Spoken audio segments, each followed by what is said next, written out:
Equity mutual fund में investment करते समय कई इन्वेस्टर्स को समझ नहीं आता कि किस कैटेगरी में इन्वेस्ट करें, लार्ज कैप में, मिड कैप में या फिर स्मॉल कैप में। ऐसे में one option could be to invest in a good multi cap fund. कई इन्वेस्टर्स मल्टी कैप फंड में इन्वेस्ट करना इसलिए भी पसंद करते हैं कि उन्हें अलग अलग एलोकेशन नहीं सोचनी पड़ती बिटवीन द कैटेगरीज, और इसके साथ साथ ट्रैकिंग एंड मैनेजमेंट अलग अलग फंड्स के भी नहीं करने पड़ते हैं। आज हम बात करेंगे एक ऐसे मल्टी कैप फंड की जो कि अपने इंसेप्शन के टाइम से ही बहुत ही अच्छा और कंसिस्टेंट परफॉर्मर रहा है।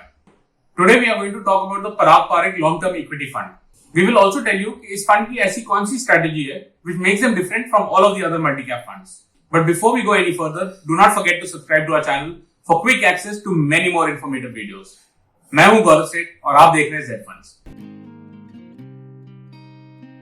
इससे पहले कि हम Parag Parekh long term equity fund के फीचर्स की बात करें, आइए पहले एक बार समझते हैं कि मल्टी कैप फंड्स होते क्या है।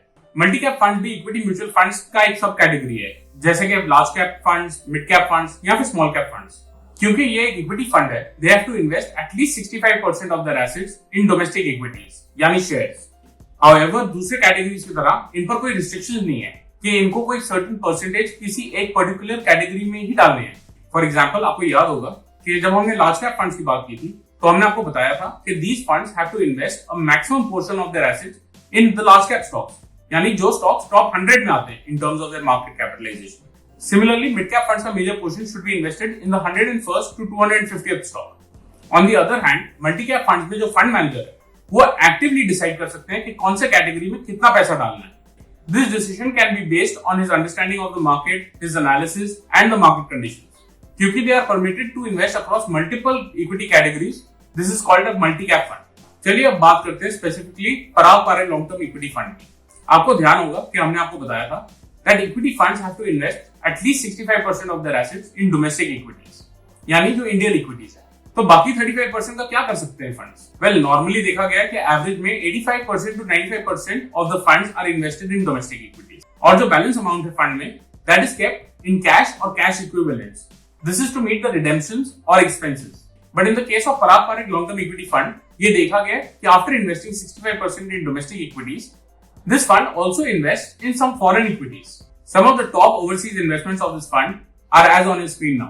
Amazon.com में 8.71%, Alphabet Incorporated, जिसको पॉपुलरली गूगल के नाम से जाना जाता है, उसमें 7.52% इन्वेस्टेड है, और Facebook में 5.43%। इसके अलावा कुछ और भी इन्वेस्टमेंट्स हैं, जैसे कि सुजुकी मोटर्स और Microsoft. Total investments in all these instruments as of 31 July 2020 is at 27.19%। अब इस फंड के फीचर्स पर नजर डालते हैं। एज ऑफ 31 जुलाई 2020 इस फंड के एसेट्स अंडर मैनेजमेंट यानी AUM वाज एट 4014 करोड़, और इस पर एक्सपेंस रेशियो 1.97% का था। Parag Parekh long term equity fund का NAV as of 31 July 2020 was at 29.23 rupees. देखते हैं पिछले कुछ सालों में इस फंड ने कैसी परफॉर्मेंस दी है। जैसा आप देख सकते हैं, पिछले एक साल में इस फंड ने आउटस्टैंडिंग परफॉर्मेंस दी है with returns of over 25%। Long term में भी इस फंड के रिटर्न्स एक्सेप्शनल रहे हैं। इस फंड का इंसेप्शन मई 2013 में हुआ, और तब से अब तक फंड ने 16.76% के एवरेज एनुअल रिटर्न्स दिए। मल्टी कैप कैटेगरी में this fund has been among the top performers, और इसने कंसिस्टेंटली अपने पेयर्स और बेंचमार्क को बीट किया। इस फंड में जो मिनिमम इन्वेस्टमेंट अमाउंट है इज ₹1000, और कोई भी अपर लिमिट नहीं है इन्वेस्टमेंट। अगर आप SIP करना चाहें तो SIP अमाउंट भी मिनिमम ₹1000 का ही होना चाहिए। मोस्ट इक्विटी फंड्स की तरह इस फंड पर भी रिडेम्पशन पर कुछ एग्जिट लोड्स लगते हैं।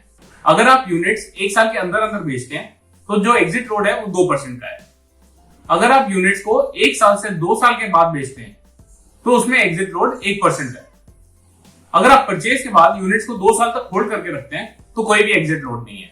लास्ट में बात करते हैं Parag Parekh long term equity fund में जो गेन्स होंगे उन पर लगने वाले टैक्स की।